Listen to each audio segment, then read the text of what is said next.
So if verse 4 is clear, we'll move on to verse 5. It's along the similar lines, but we'll go deeper into the self-inquiry now. We have to make the waker sometimes realize that its waking world is illusory, but for the witness. The witness recognized that the waking world is an illusion in the previous verse. In this verse, we help the waker see, you know what? The witness. I am the witness and I see that your world is an illusion. So it's one level deeper or one level higher. Verse 5. Tantumatro bhavedeva patto yadvad vicharata atma tanmatram evad evadam tadvad vishvam vicharitam. On deep examination, cloth is found to be simply thread. This is nothing but thread. How do I know it? Like this I see it is cloth, but I really examine deeply. I dive deep. I use a needle, I use some pin, and I try to see, oh, it is individual threads. That is what is the first line. On deep examination, cloth is found to be simply thread. But did I see it in the first go? No, in the first go it appears like one. This appears one. It appears real. It appears whole, full, complete, entire. But on deep examination only, I notice, oh no, it's made of a zillion little threads. That is the first line. Tantu matro bhaved eva pato yadvad vicharata. So what is vichara? Vichara is not thinking. The witness cannot think. You will come to that understanding also if you've not arrived there yet. Vichara in Sanskrit is examination, deep observation, exploration, enquiry, investigation. It's got nothing to do with thinking. That's the first line. Second line, similarly, when the world is investigated, it is found to be nothing other than consciousness or the self.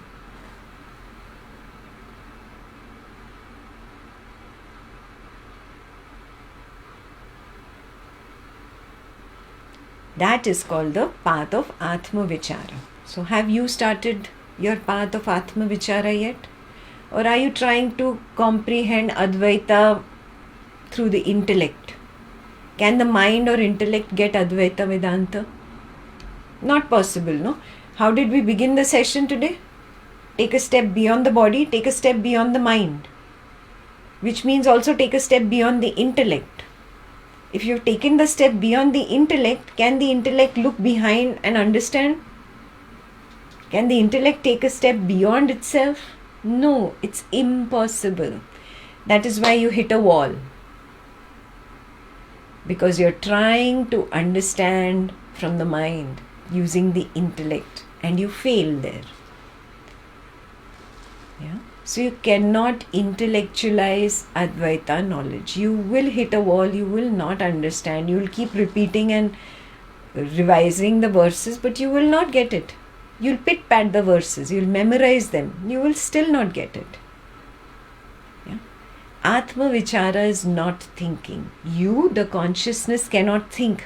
Because thinking is a program that runs on its own. It is only information.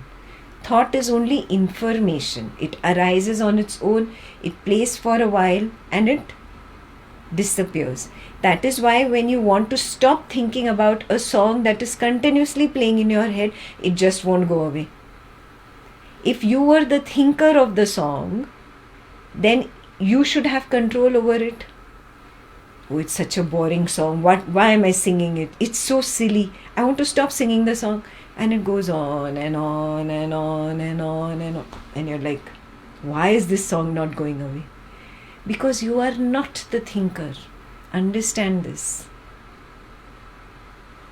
You yourself have seen these glimpses of truth. You know them, but you choose to believe I am someone. The waker's ego hates the idea that I do not exist. It wants to say I am. I am someone. I am something. So I am the thinker.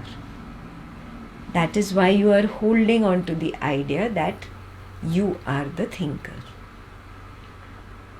You, the consciousness, cannot think. Thinking is only a program. A thought arises of its own accord, plays for some time and disappears. Yeah? It's a program that it's running on its own. In reality, there is only data. There is only information of waking thought, and that data dies. There is no thought, there is no thinker, there is no thinking. The three do not exist. If they are, prove it to me.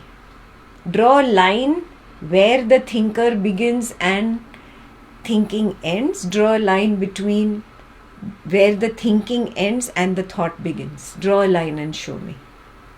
Show me the three.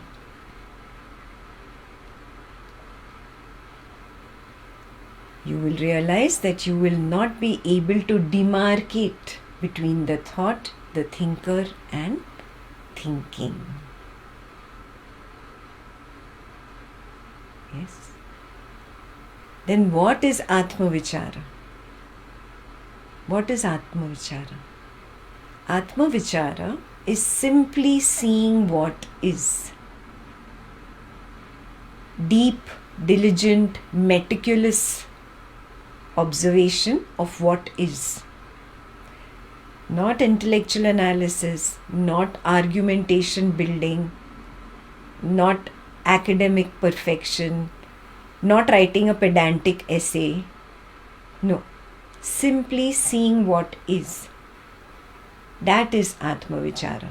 It was called Vipassana by the Buddha. Vipassana means special seeing. Seeing reality as it is. Not as you want to see it. Not even as you don't want to see it. But seeing reality as it is. Seeing does not need physical eyes. Even physical eyes don't exist. There's only the information of physical eyes. There is nothing like physical eyes. There is nothing like seeing, and there is nothing like seer. If there is, draw a line between them, demarcate them and show me. You will notice there is only program code or data about the eyes. There is no seeing happening through the eyes. There's only information of a scene that is visible. It is run by a hidden program code.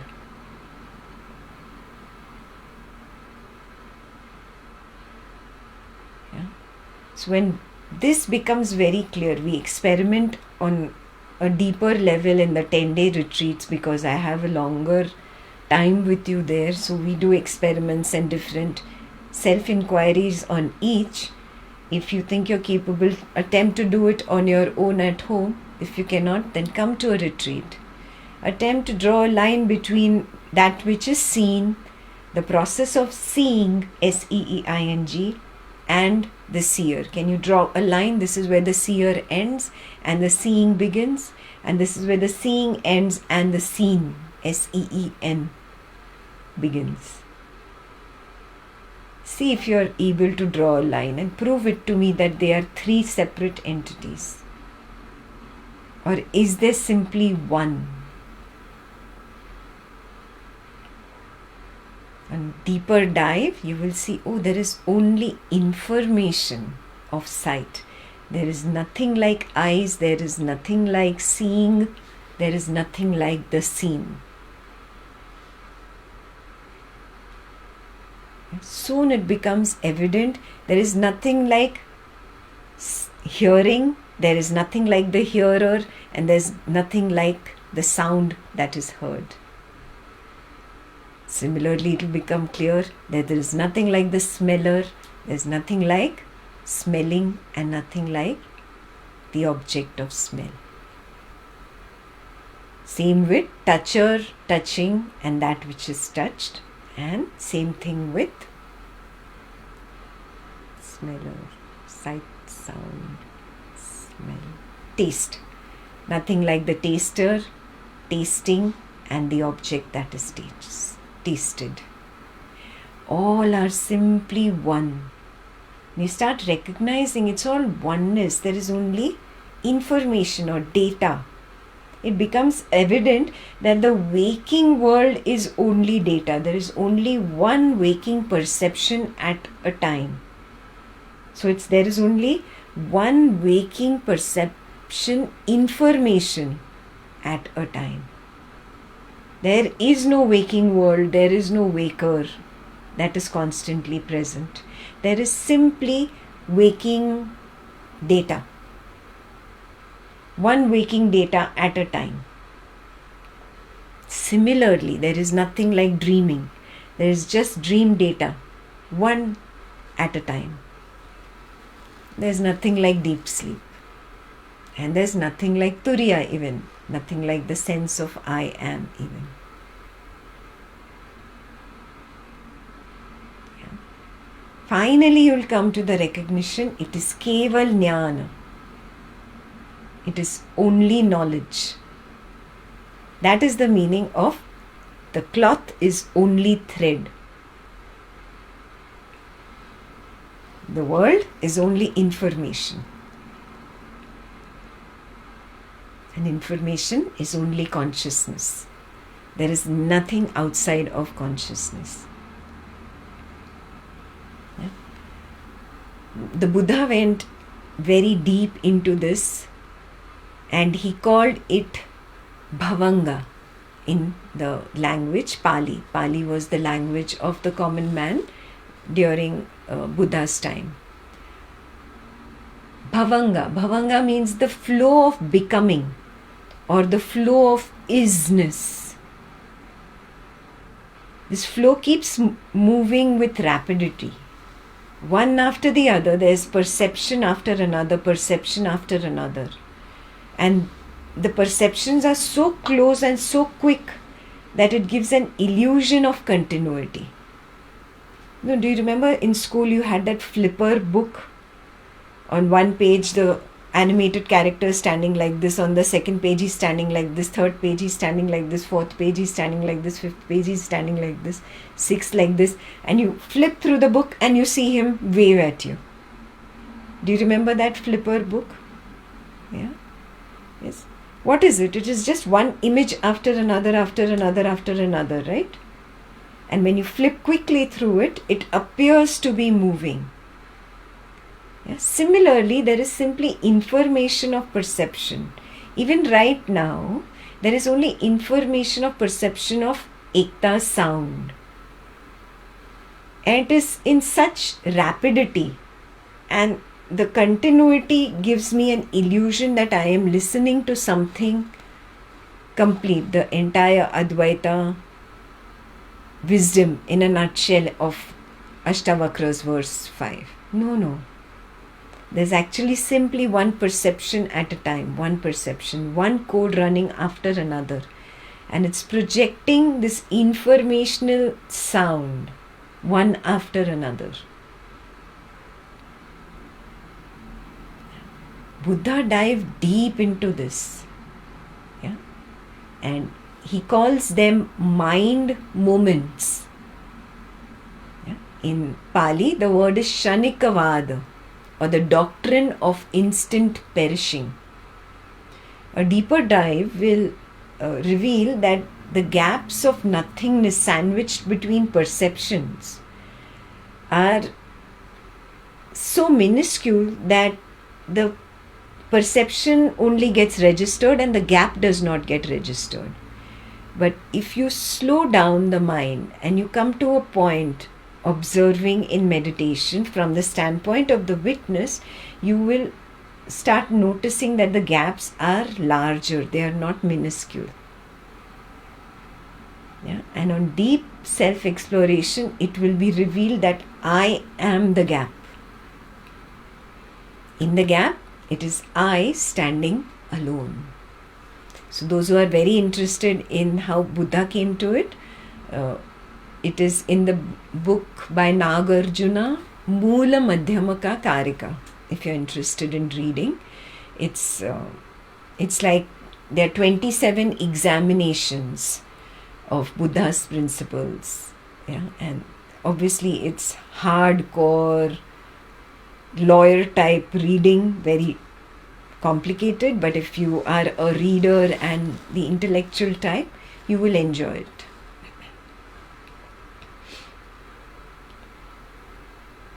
You can dive into that book later, but it is essential that you start the path of self-experimentation. If you don't experiment, you are not getting there, period. You're not getting there, impossible. The only way there is to convince the mind by direct seeing. If I don't see it directly, I will never ever get convinced, because the I wants to be someone. It wants to hold on to something. It does not recognize that it is something beyond, something more valuable. So I have to show it that, see, you are something more valuable, then it will drop this, that which is less valuable. Do you see what I'm saying? And to show it, you need direct seeing, S-E-E-I-N-G, direct seeing or direct experience, which comes only by self-inquiry. Very clear? So, if you are ready for one more self-inquiry, we can do with some object that you have in your room. Ready for one more self-inquiry? Don't worry, you don't have to write down the self-inquiry. Avanti will record it for us and share it with all of us. Let's be very serious during the self-inquiry. Let's keep our cameras on. Bhavani, Shubhra, your cameras are off. Avanti, you can remove them. They can join later if they want. Yeah, if your cameras are off, we assume that you're not interested, you're away. Yeah, so then we will remove you. It is a path of direct experience. You have to experiment here. Okay.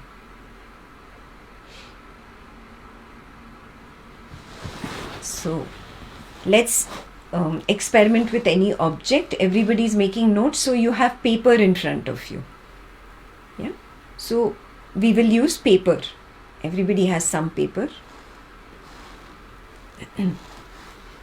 I'll give the example of paper only in this. So if you all have paper, that will be easier.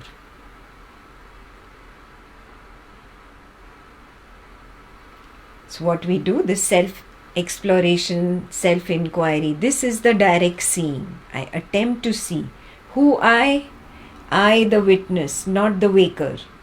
The waker might be holding the paper, but I, the witness, have to attempt to see the reality as it is. Yes, that is direct seeing. So now simply keep the paper in front of you. Look at the paper. Simply look at it.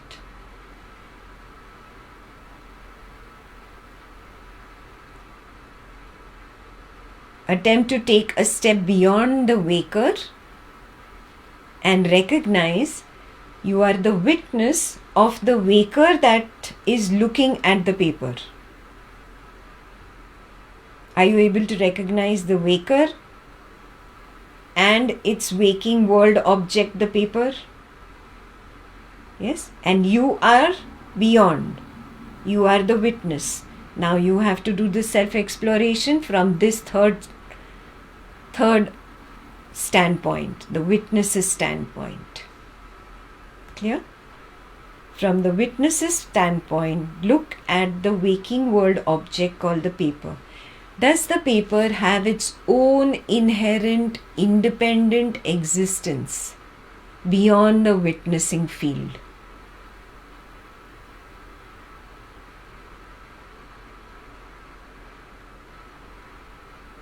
Can the paper have its own inherent independent existence beyond the witnessing field?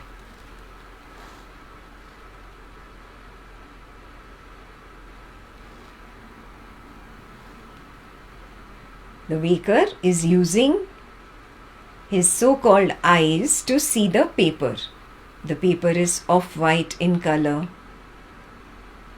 So the waker's sense of sight says the paper exists at the time when the white color is being perceived. The waker says the paper exists at the time when the white color is being perceived by the waker's eyes.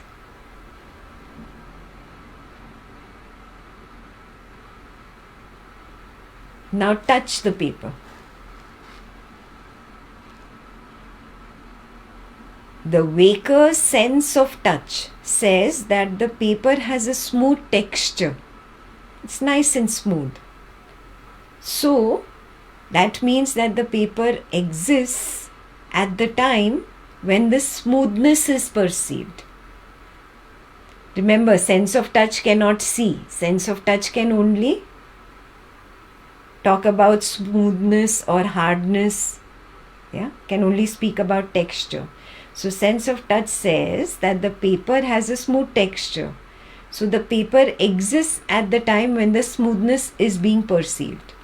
Now stop moving your finger on the paper. Become still. Still holding the paper, but become still. Do you recognize smoothness is not perceived? The smoothness has disappeared. In fact, the sense of touch has disappeared. To experience the sense of touch again, you have to move it again. You have to move the finger again on the paper. Do you realize this? So what is sense of touch saying? Sense of touch is saying that the smooth texture exists only on movement. And so the paper exists only when the smoothness is perceived. Sense of touch cannot see, sense of touch cannot smell, cannot hear, cannot taste. Has this become clear what I am saying? Now move to the third. Move the paper closer to the waker's ears and hear the crackling sound. Now the waker's sense of hearing says that the paper makes a crackling sound. The waker's sense of hearing says that the paper makes a crackling sound. Now stop. Just listen. So, the sense of hearing says that the paper exists at the time the crackling sound is there. Now the crackling sound is not there. Can the sense of hearing say that the paper exists now? No. Remember, sense of hearing cannot see, cannot touch, cannot taste or smell. It can only hear. So the waker's sense of hearing says that the paper exists only when the crackling sound is being produced or being perceived. Dive deeper into this. Dive deeper into this. You are at this standpoint, the standpoint of the witness. Remember, you are observing the waker do all this experimentation. Now take the paper from the side and taste it. It has a bland, woody taste. What does sense of taste say? Stop tasting it now. Sense of taste says it is bland and woody. So the paper exists only at that time when the bland woody taste is being perceived. When there is no bland woody taste, there is no paper. Do you see it? Remember, sense of taste cannot see, cannot touch, cannot hear, cannot smell. It can only taste.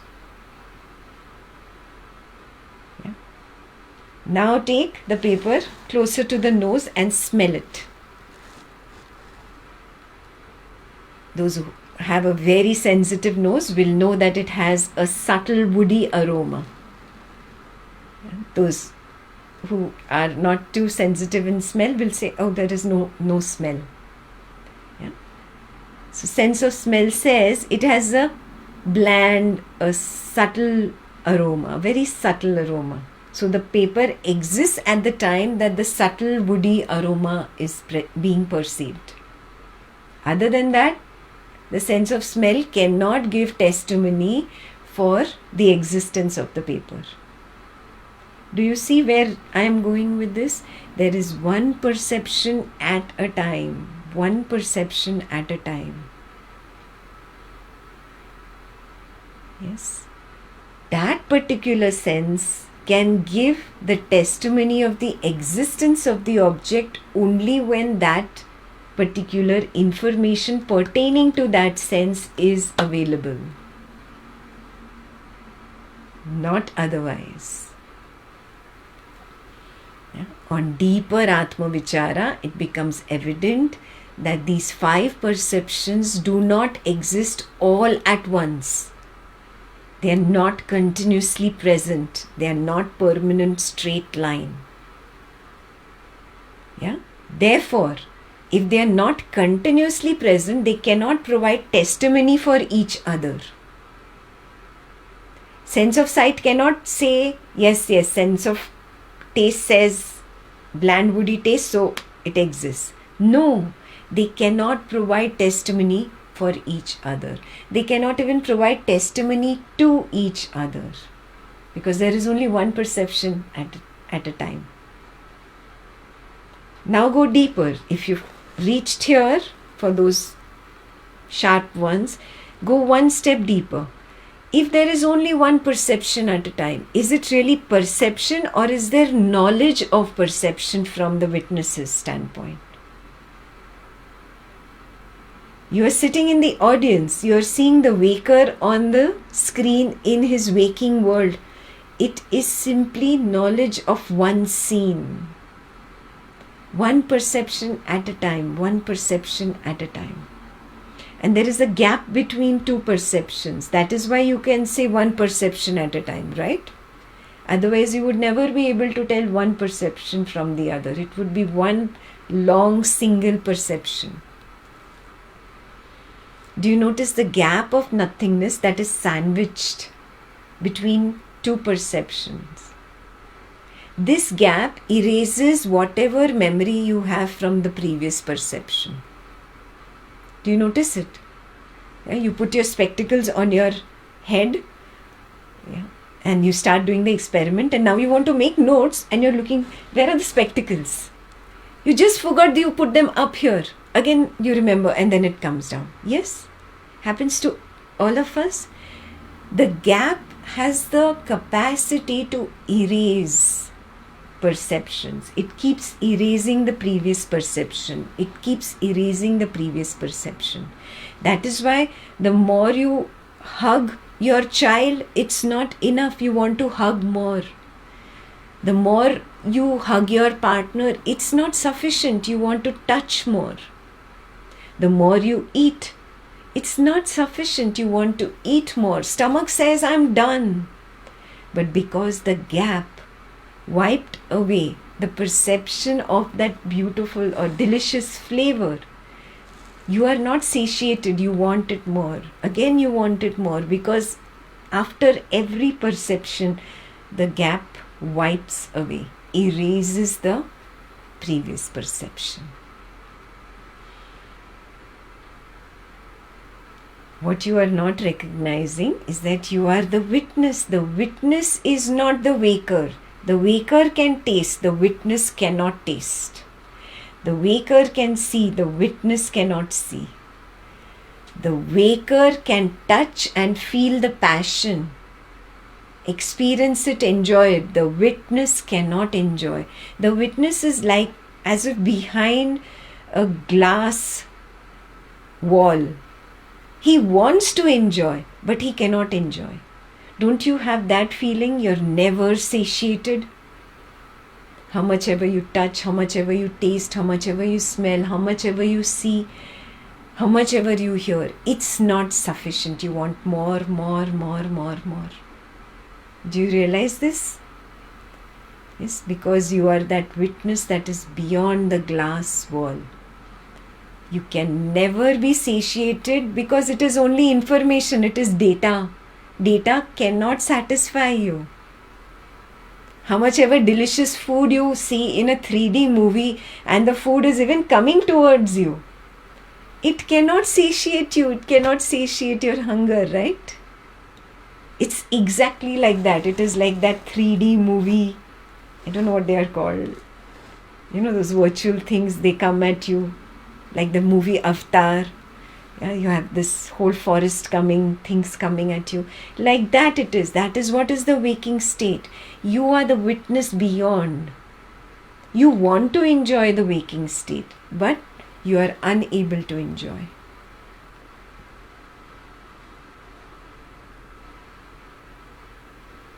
Do you see that?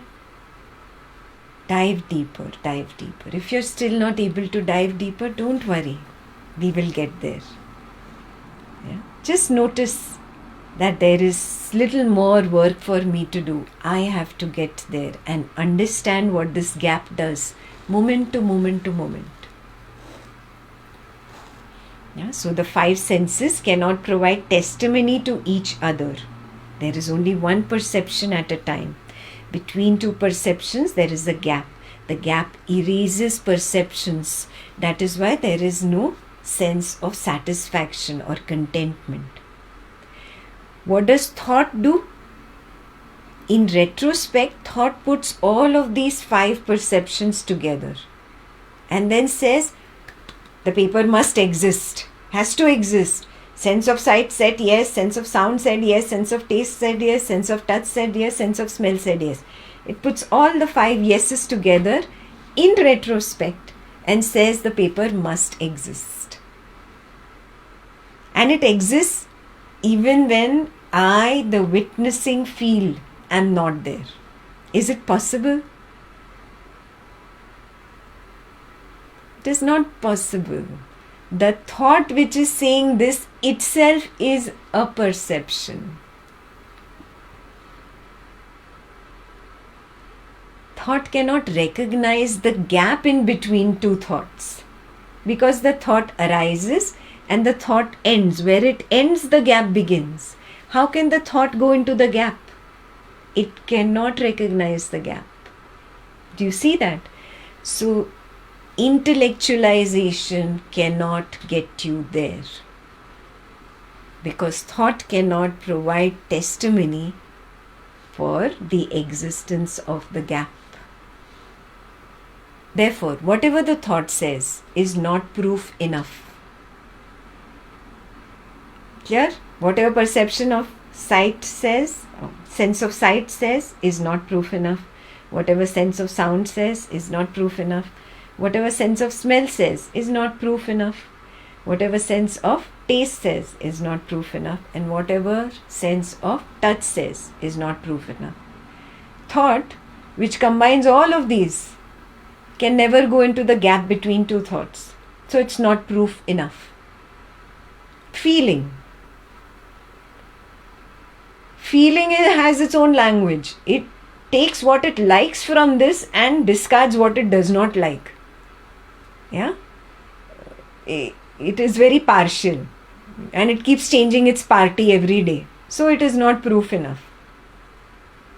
Yeah? There is no proof of the existence of that paper sitting in front of the waker. There is no proof of the inherent, independent existence of the paper that is sitting in front of the waker right now. It is all simply knowledge. Knowledge. Waking world knowledge. Even the idea of the space and time in which that paper exists right now, the waking space, the waking time in which that paper exists, that is also simply a thought. Because the waking space-time is different from the dream space-time. Do you realize this? And there is no space-time in deep sleep. So space-time is also not continuous. Space-time is also not independently, inherently existing apart from the witnessing awareness field. So what does this finally bring us to? When I am, then the world is there. Then the paper is there and that paper exists in space-time. When I am not, the world is not.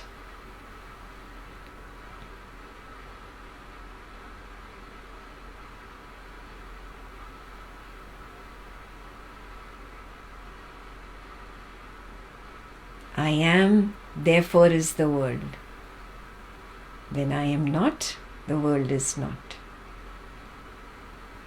If you see this self-exploration in your direct seeing, not intellectualization, because the intellect cannot get there, in your direct seeing, then you understand the second line of this verse. When the world is investigated into, it is found to be no other than oneself.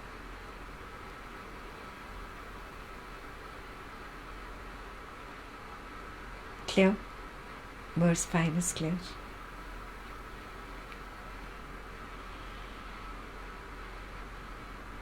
Remember, every time you slip from this understanding, remind yourself, only I, the witness of all these perceptions, can know the gap in between the perceptions. The perceptions cannot know the gap in between themselves. Thoughts cannot know the gap in between two thoughts. Feelings cannot know the gap in between feelings. Therefore, they cannot provide testimony for the existence of the world as an inherently, independently existing world apart from me, the witness consciousness.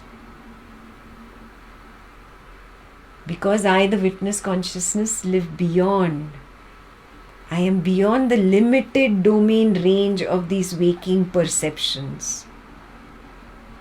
Yeah? So I have to always step beyond to the witness stand, and that's where I have to start the investigation. So once you recognize this, I don't have time today to go to the next verse, but I'll give you a little hint to move ahead on your own. Once you recognize, oh, the world is also simply an illusion that appears when I am and disappears when I am not. So there is no need to be distracted by the world. Drop, let it go. It's only illusory. Now look at the I that was saying, I am, therefore the world is. Look at this I. What is this I? You work on this I. This is beyond verse 5. On your own work on this. If you cannot work, then you are more than welcome to join us in the Ashtavakra Samhita 10-day retreat happening in Illinois. We'll work on this. So now you turn towards the I and you recognize, oh, this I also disappears and dissolves when there is nothing to see. The I arises from nothingness, dissolves into nothingness. Keep noticing this I arising from nothingness, dissolving into nothingness. When you recognize this and it becomes clear in your seeing as a constant recognition, that means you have gone beyond to pure consciousness level, the higher witness, the oneness. Now you see the oneness. Yeah. This is where I will leave you for this particular Ashtavakra weekend. Yeah, we've completed 5 verses from chapter 2, but if you feel this is very high level, it means you did not build your foundation with chapter 1 well. So do the chapter 1 shlokas properly. Yeah, they are all available on the website, on YouTube. They are all available. If you want, you can join the Ashtavakra weekly session on Zoom. It's on Thursdays. It's beginning this week on Thursdays. Chapter 1, verse 1. Begin from there.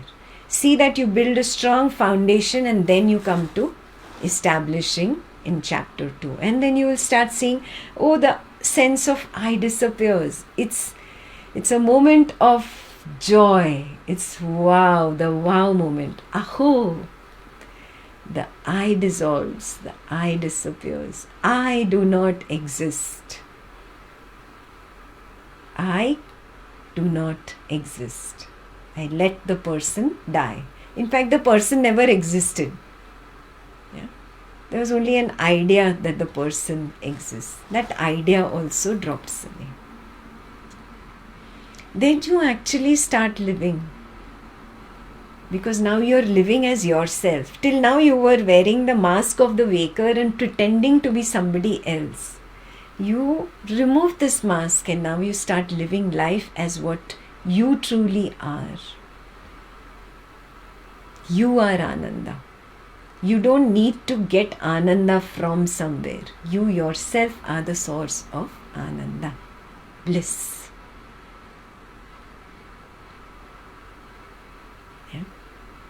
So, I leave you with this homework. You must do this homework. You must attempt to see the I arising from the nothingness and dropping and disappearing back into nothingness. It's very easy to see it at the end of the dream. Yeah, when the dream collapses, you see the I falling, and again from the deep sleep, when the dream comes up, the I arises first and then the dream comes. Very easy to see in the dream. And when you become very clear in your seeing, you will start seeing it in your waking. Oh, it happens moment to moment. Moment to moment. When there is no you, there is no I. You and I are born together. You and I collapse together. Yeah? It's the sense of you. When you see the world as you or it, that is the time when I is there. When you drop seeing the world as you or it, even the I collapses. This is your main homework. Write to me if you are able to see this. If not, please don't be hard on yourself like I told you. Yes, please have some compassion with yourself. It takes time. Start practicing Swapna Nidra Jnana Sadhana. Start attending Ashtavakra weekly on Zoom every Thursday. Yeah. And maybe you build your foundation with Swapna Nidra Jnana Sadhana at home and weekly knowledge and journaling the Ashtavakra points, and you come to a moment where, aha, I also see it now. Clear? So now we'll take a 2-minute restroom break and we'll just have a question answer session. If you have any questions, please write them down and send them to the host, and the host can then ask me the questions. Yeah? See that your questions are concise, precise, clearly written down so the host can read them out. Okay? See you in 5 minutes.